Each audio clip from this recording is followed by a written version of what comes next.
पूर्वी चीन सागर के ऊपर अंधेरी रात है।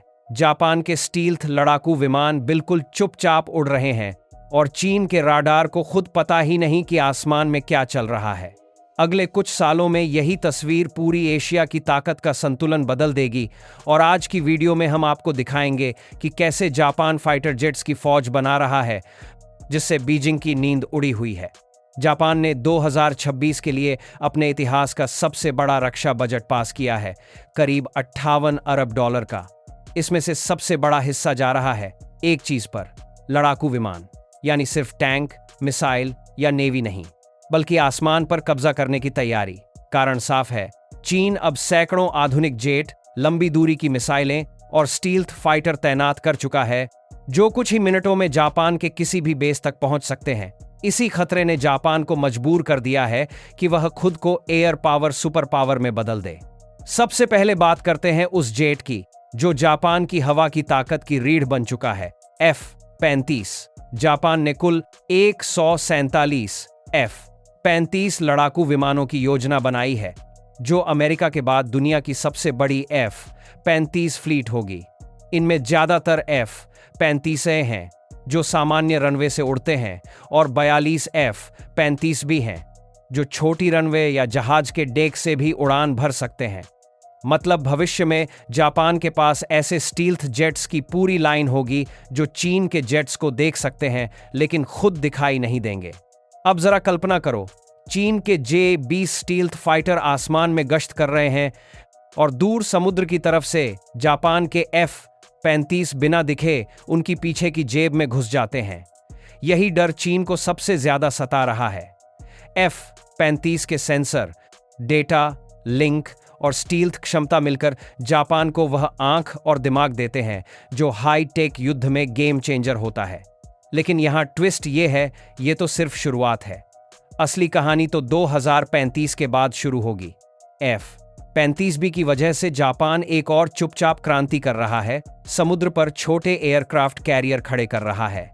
जापान के इजुमो क्लास जहाज पहले सिर्फ हेलीकॉप्टर कैरियर माने जाते थे, लेकिन अब इन्हें ऐसा बनाया जा रहा है कि इनके डेक से F-35B स्टील्थ जेट उड़ान भर सकें। यानी जापान के पास वास्तविक अर्थ में एयरक्राफ्ट कैरियर स्ट्राइक क्षमता आ रही है। इन जहाजों से जापान अपने दक्षिणी द्वीपों, ताइवान के आसपास के समुद्री इलाकों और विवादित सेनकाकू द्वीपों के ऊपर सीधे स्टील्थ एयर कवर दे सकेगा। यहां सबसे खतरनाक बात चीन के लिए यह है कि F-35B सिर्फ किसी एक बड़े एयरबेस पर निर्भर नहीं रहते। अगर युद्ध में चीन मिसाइलों से जापान के बड़े एयरबेस को निशाना बनाता है, तो भी ये स्टील्थ जेट समुद्र के जहाजों से, छोटे रनवे से और दूर दराज द्वीपों से उड़ान भर सकते हैं। यानी जापान की एयर पावर को पूरी तरह खत्म करना बहुत मुश्किल हो जाएगा। यही डिस्पर्स्ड एयर पावर कॉन्सेप्ट चीन के वॉर प्लानरों की नींद उड़ा रहा है। लेकिन कहानी यहां खत्म नहीं होती। असली क्लिफहैंगर है वो प्रोजेक्ट जो अभी पूरी तरह बना भी नहीं, पर चीन के लिए सिरदर्द बन चुका है, GCAP यानी global combat air programme. Japan, Britain और इटली मिलकर एक छठी पीढ़ी का लड़ाकू विमान बना रहे हैं जो मौजूदा F-35 और चीनी J-20 से भी आगे की टेक्नोलॉजी पर आधारित होगा। यह सिर्फ एक जेट नहीं होगा, बल्कि एक फ्लाइंग सिस्टम होगा जो ड्रोन, सैटेलाइट, सेंसर नेटवर्क और साइबर वॉरफेयर के साथ जुड़कर काम करेगा। GCAP का लक्ष्य है 2035 के आसपास सर्विस में आना और जापान के पुराने F-2 जेट्स की जगह लेना। छठी पीढ़ी का मतलब सिर्फ बेहतर स्टील्थ नहीं, बल्कि और भी ज्यादा ताकतवर radar, electronic warfare suit, artificial intelligence से लैस मिशन सिस्टम और लॉयल विंगमैन ड्रोन के साथ टीम में उड़ने की क्षमता। सोचिए, एक पायलट कॉकपिट में बैठे बैठे कई अनमैन्ड ड्रोन को कंट्रोल कर रहा है जो आगे उड़कर दुश्मन के राडार, मिसाइल साइट और जहाजों पर हमला कर रहे हैं, जबकि मुख्य जेट सुरक्षित दूरी पर रहकर पूरा युद्ध मैदान मैनेज कर रहा है। यहां पर एक बड़ा सवाल खड़ा होता है, क्या GCAP समय पर तैयार हो पाएगा?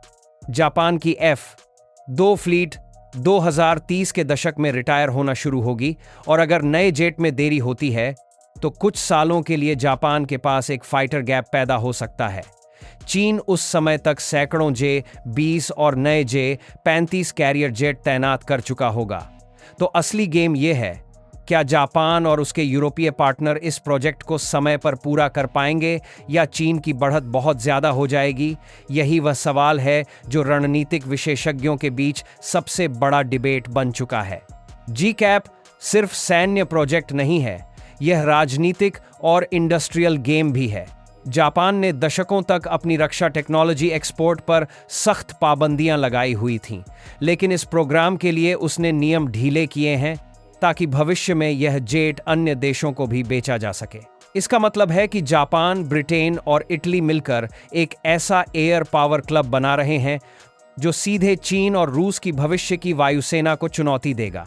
यह सिर्फ एशिया बनाम एशिया नहीं रहेगा, बल्कि इंडो पैसिफिक और यूरोप को जोड़ने वाला सुरक्षा जाल बन जाएगा। अब जरा जमीन पर चलते हैं। जापान की रणनीति का असली लक्ष्य क्या है? सबसे पहले वह किसी भी संभावित चीन ताइवान संघर्ष में अपने आसमान की सुरक्षा और समुद्री रूट्स को सुरक्षित रखना चाहता है। अगर ताइवान के आसपास युद्ध छिड़ता है तो जापान के दक्षिणी द्वीप, ओकिनावा के बेस और सेनकाकू इलाके तुरंत युद्ध के केंद्र बन जाएंगे। जापान को ऐसे जेट्स चाहिए जो न सिर्फ चीन के फाइटर को रोक सकें, बल्कि उसकी नौसेना, मिसाइल लॉन्च साइट और लॉजिस्टिक सपोर्ट को भी दूर से निशाना बना सकें। F-35 की स्टील्थ स्ट्राइक क्षमता और भविष्य का GCAP इसी फुल स्पेक्ट्रम एयर वॉर के लिए डिजाइन किया जा रहा है। दूसरा, जापान अपने आप को सिर्फ अमेरिका पर निर्भर जूनियर पार्टनर से आगे ले जाकर एक स्वतंत्र हाई टेक सैन्य शक्ति के रूप में खड़ा कर रहा है। जब आपके पास खुद की स्टील्थ फ्लीट, खुद का छठी पीढ़ी का प्रोग्राम और खुद की इंडस्ट्रियल सप्लाई चेन हो, तो आप सिर्फ सुरक्षा के लिए नहीं, बल्कि भू राजनीतिक प्रभाव के लिए भी खेलते हैं।